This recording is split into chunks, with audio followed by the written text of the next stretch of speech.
ভারী হয়ে আছে। আমি তোমাদের সাথে যে গল্পটা শেয়ার করব, আজ পর্যন্ত আমি কাউকে বলিনি। ঘটনা আজ থেকে ঠিক 1 বছর আগের।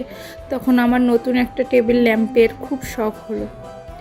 একদিন বিকালে একটা পুরনো অ্যান্টিক শপ বা লরবরে এক সেকেন্ড হ্যান্ড জিনিসের দোকানে গিয়ে আমার চোখ আটকে গেল।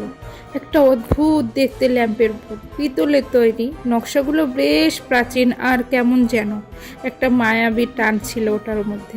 দোকানদার বুড়ো লোকটা ল্যাম্পটা আমার কাছে বিক্রি করার সময় অদ্ভুত একটা হাসি দিয়ে বলেছিল, সব আলো কিন্তু অন্ধকার দূর করার জন্য হয় না বাবা। আমি তখন তার কথায় মানে বুঝিনি, হেসে উড়িয়ে দিয়েছিলাম। কিন্তু সেদিন রাতে সেই ল্যাম্পটাই আমার জীবনের সবচেয়ে বড় দুঃস্বপ্ন হয়ে দাঁড়ালো। রাত তখন একটা। আমি আমার পড়ার টেবিলে বসে ল্যাম্পটা জ্বালিয়ে একটা বই পড়ছিলাম। ল্যাম্পের আলোটা সাধারণ ছিল না, কেমন যেন একটা হলদেটে সবুজ আভা ছড়াচ্ছিল ঘরের দেওয়ালে। চারপাশটা একদম থমথমে। হঠাৎ করে আমার খেয়াল হলো ঘরের সব কিছু ঠিকঠাক আছে, কিন্তু আমার নিজের ছায়াটা যেটা দেওয়ালের উপর পড়ার কথা সেটা ঠিকঠাক আচরণ করছে না। আপনারা ভাবছেন ছায়ার আবার ঠিকঠাক আচরণ কি? আমি যখন বইয়ের পাতা উল্টানোর জন্য হাত নাড়াচ্ছি, দেওয়ালের ছায়াটা নড়ছে না, ওটা একদম স্থির হয়ে আছে। আমি পরীক্ষা করার জন্য আমার ডান হাত উপরে তুললাম। ওই যে দেওয়ালে অন্ধকারে হাত তুললে ছায়া দেখা যায়, সেটা তো বুঝতে পারছেন। ঠিক সেই রকম পরীক্ষা করছিলাম, কিন্তু দেওয়ালে সেই কালো ছায়াটা আর হাত তুললো না। সে যেভাবে বসেছিল সেভাবেই রইল। আমার পুরো শরীরের ভিতর দিয়ে একটা শীতল স্রোত বয়ে গেল। চোখ রোগড়ে আবার তাকালাম। এবার দেখলাম ছায়াটা নড়ল, কিন্তু আমার সাথে মিলিয়ে নয়।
তোমরা কখনোই ভাবতে পারবা না। ছায়াটা তখন রয়েই গেছে। শুধু তাই নয়, ছায়াটা দেওয়ালে ছেড়ে আস্তে আস্তে ত্রিমাত্রিক রূপ নিয়ে মেঝেতে নেমে আসছে। একটা কুচকুচে কালো অয়ব, যার কোনো চোখ মুখ নেই, কিন্তু তার উপস্থিতি ঘরের ভিতরে বাতাসকে ভারী করে তুলেছে। আমার মনে হচ্ছিল কেউ আমার বুকটা চেপে ধরেছে। আমি নিঃশ্বাস নিতে পারছি না। সেই কালো অভয়টা আস্তে আস্তে আমার বিছানার দিকে এগিয়ে আসতে লাগলো। তার প্রতিটা পদক্ষেপে ঘরের তাপমাত্রা যেন মাইনাসে নেমে যাচ্ছিল। আমার হাত পা অবশ হয়ে এলো। আমি আমার শেষ শক্তি দিয়ে ঘরের মেইন লাইটের সুইচের দিকে লাফ দিলাম এবং সুইচটা অন করে দিলাম। বড় লাইটটা জ্বলে ওঠার সাথে সাথে ঘরে সব স্বাভাবিক হয়ে গেল। সেই কালো অভয়টা আর নেই। ঘরের কোণে শুধু সেই পিতলের ল্যাম্পটা পড়ে আছে। পরের দিনে আমি ল্যাম্পটা নিয়ে সেই পুরনো দোকানে ফেরত দিতে গিয়েছিলাম, কিন্তু গিয়ে দেখলাম সেখানে কোনো দোকানই নেই। আশেপাশের মানুষ বলল ওখানে গত 10 বছর কোনো অ্যান্টিক শপ ছিলই না। তাহলে সেই বুড়ো দোকানদার কে ছিল? আর সেই ল্যাম্পটা বা সে কোথা থেকে এলো? ল্যাম্পটা আমি একটা নির্জন নদীর চরে ফেলে দিয়ে এসেছি। আজ এই ঘটনার 1 বছর বলবো না, প্রায় অনেক বছরই পার হয়ে গেছে, কিন্তু এখনো, হ্যাঁ, আজ যখন আমি রাতে একা রুমে বসি আর দেওয়ালের দিকে তাকাই, আমার কেন যেন মনে হয় আমার ছায়াটা আমার সাথে ঠিকঠাক মিলছে না। সেজন্য একটু দেরিতে নড়ছে, সেজন্য সুযোগ খুঁজছে আবার দেওয়ালের থেকে বেরিয়ে আসার। আপনাদের কি মনে হয় ছায়াটা কি আসলে আমাদের দাস, নাকি ওরা অন্য কোনো জগতের দরজা? কমেন্ট করে অবশ্যই আমাকে জানাবেন, আর আপনাদের মতামত জানাবেন। আজকের মতো এরকম কোনো অলৌকিক ঘটনা শুনতে চান কিনা? যদি চান তাহলে আমাকে কমেন্টে জানাবেন। আর আজকের মতো গল্পটা আমি এখানেই শেষ করছি। চলে আসি সেই আমার কাঙ্ক্ষিত আমার বিড়ালদেরকে নিয়ে। যদিও আজকে আমি বিড়াল এখানে নেই, তারপর আপনাদের আরেকটা মন্তব্য দিচ্ছি আমি, আজ থেকে নিজের ছায়াটার উপর একটু নজর রাখবেন, কেমন? আর সবাই সাবধানে থাকবেন। আর ছোট যারা এই গল্পগুলো শুনবে তারা কখনো ভয় পাবে না। যদিও অলৌকিক ঘটনা কিছু ঘটে না, আবার ঘটেও বটেও। যাই হোক, এই যে আপনারা যে ভিডিওগুলো দেখতেছেন, এটা আমার গ্রামের বাসার ভিডিও। আমি গিয়েছিলাম বাসার শোকেস পরিষ্কার করতে, অনেক বছর হয়ে গেছে সেগুলো পরিষ্কার করা হয়নি। এখানে যাদেরকে দেখতেছেন সবাই, একজন আমার মা, একজন আমার চাচি, একজন আমার বোন। ওদেরকে আমি আপনাদের সামনে আনতে পারবো না, তবে একটু একটু তো দেখতে পাচ্ছেন। সবাই মিলেই দেখেন সব কিছু বের করছি, ধোয়াধাই করা হচ্ছে, তারপরে এগুলো উপর করে দেওয়া হয়েছে পানি ঝরানোর জন্য। পানি ঝরে গেলে সেটা আবার মুছে গুছে রাখা হবে, তার জন্য আমার মা সব কিছু পরিষ্কার করতেছে। আর আমার বাসাটা 5তলা বিল্ডিং, তো ভাড়াটিয়া ছিল, ওরা আবার আমাকে সেমাই খেতে দিয়ে গেছে। পরে আমরা 2 বোন মিলে খাচ্ছিলাম আর মজা করছিলাম। পরে আমি আমার চাচির ইন্টারভিউ নিচ্ছিলাম, দেখেন শোনেন। পরিষ্কার করতেছেন, কেমন লাগতেছে বলেন? ভালো লাগতেছে না, লাগছে গন্ধ।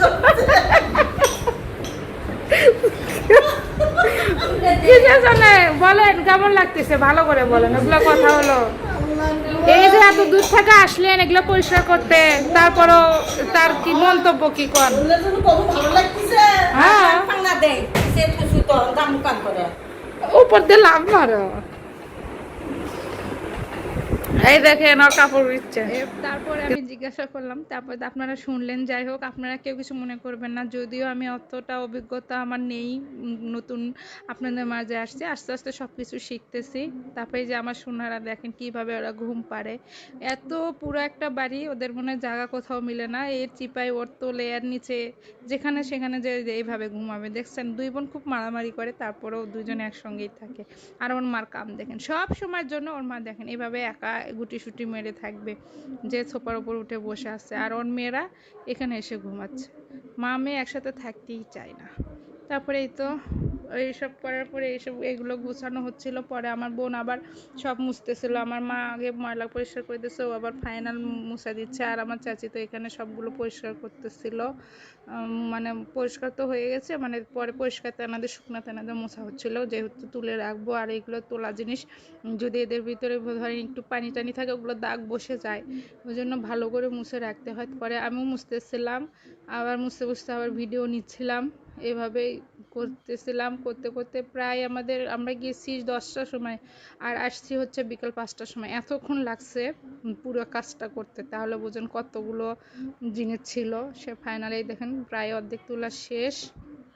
এখন এই যে কিছু কিছু আছে, এগুলো আবার তুলতে গেলেও অনেক সময় মাথা খাটাইতে হয়, ব্রেন করতে হয়, কোথায় কোনটা রাখবো, এগুলো ভাবতেও অনেক সময় সময় চলে যায়। এই যে দেখেন এইটা বলতেছে, ওটা বলতেছে, একবার এখানে রাখতেছি, একবার ওখানে রাখতেছি, এইভাবে দিন পাল্টাপাল্টি করতেই চলে যাচ্ছে। তারপরও দেখেন কতগুলো জিনিস আছে, আবার এগুলো রাখতে হবে, কারণ জিনিসটা গোছানোর পর যদি না দেখতে সুন্দর লাগে তাহলে কেমন লাগে। আর দেখেন গ্রামের বাড়ি কি আলো, তাই না? শহরে কিন্তু এরকম আলো পাবেনই না। আমার কিন্তু গ্রামের বাড়ি খুব ভালো লাগে। তারপরও সন্তানদের জন্য আমার স্বামীর ব্যবসার জন্য শহরে থাকতে হয়। এই দেখেন আমি আপনাদের মাঝে দেখাচ্ছি, দেখাবো যে বাইরের আকাশটা দেখতে কত সুন্দর। এই দেখুন এত সুন্দর সবুজ আর সবুজ, আমার খুব ভালো লাগে। আর এত সুন্দর বাতাস হচ্ছিল যে ওখানে ফ্যানের প্রয়োজনই নেই। তারপরেই তো আমাদের ফাইনালি সব কিছু তোলা হয়ে গেছে। পরে আমি লাইট দিয়েছি, কারণ আমার এখানে লাইটিং করা আছে, সেজন্য আমি পরে গোছানোর পরে লাইট দিয়েছি। দেখেন তো কেমন লাগছে, সবাই কমেন্টে বলবেন কিন্তু কেমন লাগতেছিল গোছানোটা, আপনাদের পছন্দ হয়েছে কি না কমেন্টে জানাবেন। তারপর পুরো বাড়ি মুছে পরিষ্কার করা শেষ, আমাদের কাজ প্রায় শেষ। আমরা এখন চলে যাব, মানে এরকম সব কিছু শেষ করে ঈদের শেষে আমি লাইট অফ করছি, আবার দিচ্ছি, এগুলো করতেছিলাম, দিয়ে একটা মানে ফাইনাল লুক নেওয়ার জন্য। পরেই তো দেখেন মানে বাসায় থাকি না তো, সুইচগুলো কেমন জানি কাজ করতেছে না।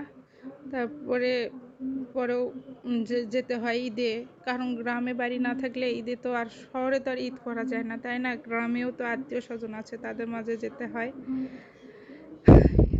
তবে যাই হোক, সবাই ভালো থাকবেন। আমি আবারও হাজির হব আপনাদের মাঝে নতুন কোনো ভিডিও নিয়ে। এই তো পরে আমি সবাইকে হাত দিয়ে মানে দেখাচ্ছিলাম যে খুব সুন্দর লাগছে। আপনারা সবাই জানাবেন আমার ভিডিওটা কেমন লাগলো। তারপরে আমরা সবাই মিলে চলে যাচ্ছি। কমেন্ট করতে কিন্তু ভুলবেন না। আর এরকম অলৌকিক ঘটনা যদি কেউ শুনতে চাও, তাহলে আমাকে কমেন্ট করে জানাবো, আমি অবশ্যই আবার কোনো নতুন ঘটনা নিয়ে আসবো তোমাদের মাঝে। আর যদি কোনো ভুল ত্রুটি হয়ে থাকে, সবাই একটু কষ্ট করে দেখে নিও, হ্যাঁ? আমাকে বলিও যে এটা ঠিক হয়নি, ওটা ঠিক হয়নি, আমি তাহলে শিখে নেব, যেহেতু আমি নতুন। তারপর সবার জন্য শুভকামনা রইল। আল্লাহ হাফেজ, সবাই ভালো থাকবে।